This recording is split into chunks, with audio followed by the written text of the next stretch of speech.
सिंध हुकूमत जे तर्जुमान मुर्तज़ा वहाब चयो आहे त इमरान ख़ान 100 ॾींहनि में तब्दीली जो वाइदो कयो हुयो। 3 सालनि में ख़ान साहब जी हुकूमत तब्दीली जे नाले ते मुल्क खे तबाह करे छॾियो आहे।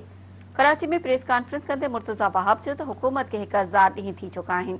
इमरान ख़ान वाइदो कयो हुयो त IMF वटि न वेंदसि, 1 करोड़ नौकरियूं ॾींदसि, 5 लख घर ॾींदुसि, पर उन हिकु बि वाइदो पूरो नाहे कयो।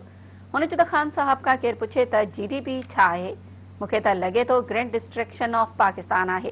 मुर्तज़ा वहाब इमरान ख़ान ते तनक़ीद कंदे वधीक चयो त बजट पेश करण खां अॻु नाणे वारो सेक्रेटरी तब्दील कयो वियो। इहो आहे इमरान ख़ान जो तजुर्बो। गुड गवर्नेंस जे दावेदारनि मुल्क खे कर्ज़ में ॿोड़े छॾियो आहे। हुन चयो त इमरान ख़ान इक़्तिदार खां अॻु में चयो हुयो त हू अवाम जी तक़दीर तब्दील करे छॾींदो। हाणे चवे थो त असांजी ईंदड़ हुकूमत में मुल्क तरक़ी कंदो ऐं अवाम ख़ुशहाल थींदो। हुन चयो त सभु कुझु ठीकु आहे त महांगाई छो वधी रही आहे, अवाम छो हुकूमत ख़िलाफ़ दाहूं करे रहियो आहे। मुर्तज़ा वहाब चयो त सिंध खे 84 अरब रुपया घटि ॾिना विया आहिनि। सिंध रेवेन्यू बोर्ड 19% वधीक उगाड़ी कई।